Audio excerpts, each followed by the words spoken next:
महिला सशक्तिकरण क्यों लाया गया?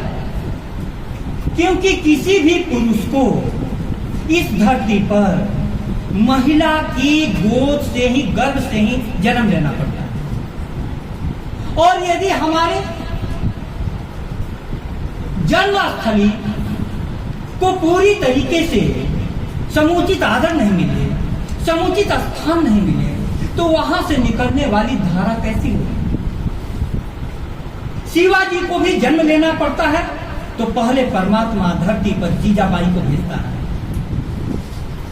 राम जी को भी अवतरण करना पड़ता है तो पहले कौशल्या माता आ जाती है।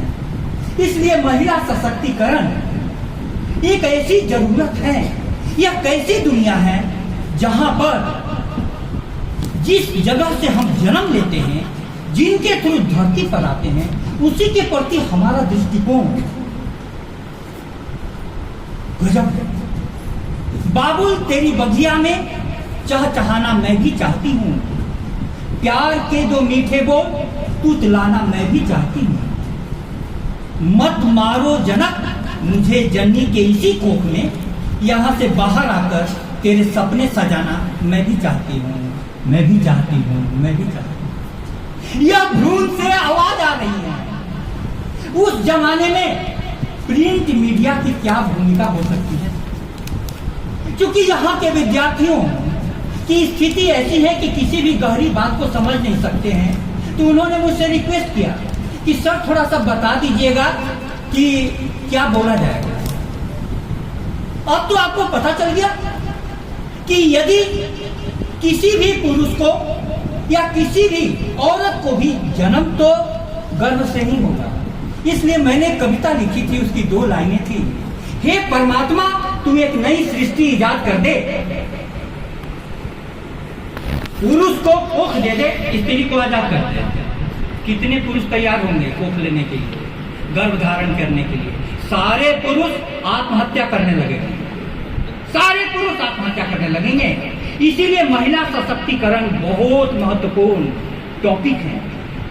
और महिला सशक्तिकरण जो आंदोलन शुरू हुआ, वह आंदोलन शुरू हुआ, उसका पहला स्टेज था वुमेन इमेंसिपेशन मूवमेंट, नारी मुक्ति आंदोलन। इस जगत में प्रताड़ित होकर के नारियों ने कहा कि मुझे पुरुष से मुक्ति चाहिए। यह आंदोलन परवान चढ़ा, लेकिन उन्होंने देखा कि बॉयफ्रेंड से तो मुक्त हो गए, पति से तो मुक्त हो गए, लेकिन वो पुरुष मेरे पिता के रूप में भी है, मेरे भाई के रूप में भी है, मेरे बेटे के रूप में भी है, कैसे वो मुक्त हो जाएगा?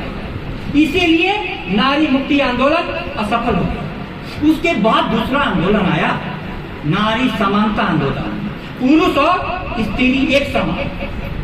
ये भी आंदोलन असफल हुआ। जानती हो क्यों? स्त्रियां, लड़कियां लड़कों के समान ड्रेस पहनने लगी, उनके समान मसल बनाने लगी। वो बोलती थी, अमेरिका में बहुत बड़ा आंदोलन चला कि पुरुष कपड़े नहीं पहनते हैं, हम भी नहीं पहनेंगे। उन्होंने अपने अंडर गारमेंट तक जला दिए। ऐसी मूर्खता। नारी समानता आंदोलन भी असफल हो गया। तब आया महिला सशक्तिकरण आया। महिलाओं को सशक्त बनाओ। और देखो आज बोर्ड का रिजल्ट निकलता है तो महिलाएं, लड़कियां लड़कों पर बाजी मार जाती हैं। ये हेडलाइंस बनती है। किसी भी क्षेत्र में महिलाओं ने अपना वर्चस्व स्थापित कर लिया है। मैं वर्चस्व शब्द का इस्तेमाल करूंगा।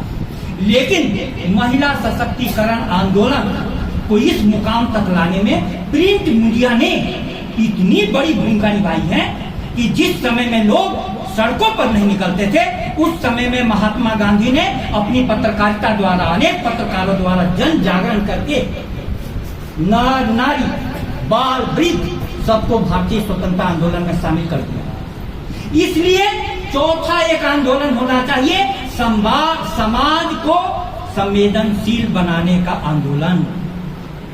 मतलब क्या? अभी परिमला मैम ने कहा कि शिक्षकों की जरूरत नहीं है, गूगल से काम चल जाएगा। मैं इस वाक्य से सहमत नहीं हूं। शिक्षकों की जरूरत है, क्योंकि जिंदा शिक्षक तुम्हारे जीवन को प्रभावित करता है।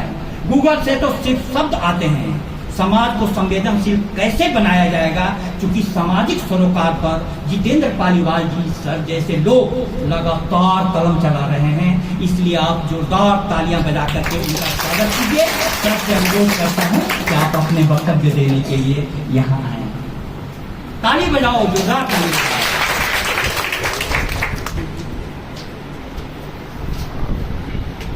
लोगों को इसके बाद डिग्री के बाद शादी करने का उद्देश्य है हाथ उड़ाना नहीं। मौनम स्वीकृति लक्षणम, तो हाथ नहीं उठा रही है मतलब स्वीकृति। ये ट्राइबल क्षेत्र में ये प्रॉब्लम है। मैं इधर आने के बाद देखा है 12-13 साल हो गया, तो ये सोचिए 12-13-14 हो गया, हम तो अभी फैमिली के लिए तैयार है। ठीक है, सब बॉयफ्रेंड ले लेती हैं।